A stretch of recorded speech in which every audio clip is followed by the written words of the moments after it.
আঞ্চলিক আবহাওয়া কেন্দ্র কলকাতার দৈনিক আবহাওয়া আপডেট ভিডিওতে আপনাকে স্বাগত।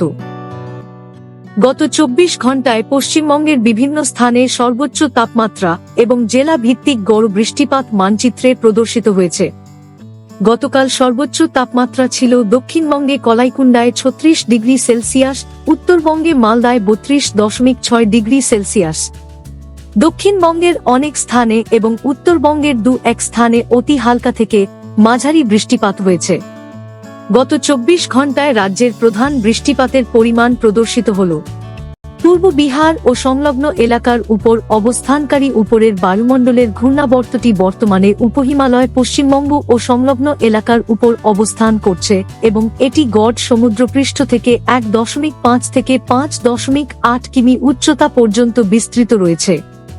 পূর্ব রাজস্থানের উপর অবস্থানকারী উপরের বায়ুমণ্ডলের ঘূর্ণাবর্ত থেকে পূর্ব ঝাড়খণ্ড পর্যন্ত বিস্তৃত অক্ষরেখাটি মধ্যপ্রদেশ ও ছত্তিশগড়ের উপর দিয়ে গড় সমুদ্রপৃষ্ঠ থেকে 0.9 কিমি উচ্চতায় অবস্থান করছে। অনুকূল বায়ুপ্রবাহ এবং বঙ্গোপসাগর থেকে প্রচুর পরিমাণে জলীয় বাষ্প প্রবেশের কারণে পশ্চিমবঙ্গের জেলাগুলিতে বজ্রবিদ্যুৎ সহ ঝড় বৃষ্টির কার্যকলাপ অব্যাহত থাকার সম্ভাবনা অত্যন্ত প্রবল। আগামী 7 দিনের আবহাওয়ার পূর্বাভাস মানচিত্রে প্রদর্শিত হল।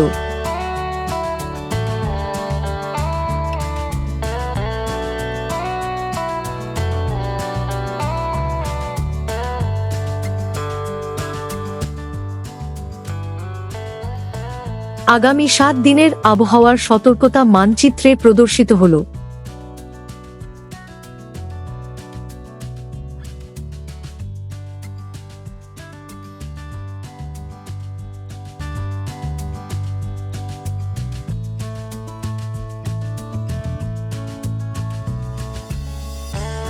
বজ্রপাত বা মেঘগর্জন সহ প্রবল বৃষ্টিপাতের সময় কোনো নিরাপদ স্থানে আশ্রয় গ্রহণ করুন।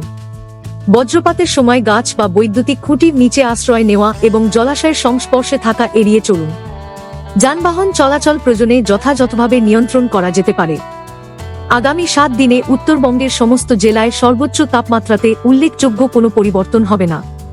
আগামী 2 দিনে দক্ষিণবঙ্গের সমস্ত জেলায় সর্বোচ্চ তাপমাত্রার বিশেষ কোনো পরিবর্তনের সম্ভাবনা নেই। পরবর্তী 2 দিনে ধীরে ধীরে 2 থেকে 3 ডিগ্রি সেলসিয়াস বৃদ্ধি পেতে পারে এবং তারপর আবার উল্লেখযোগ্য কোনো পরিবর্তনের সম্ভাবনা নেই। আবহাওয়া সম্পর্কিত আরও আপডেটের জন্য আমাদের অফিসিয়াল ওয়েবসাইটটি অনুসরণ করুন।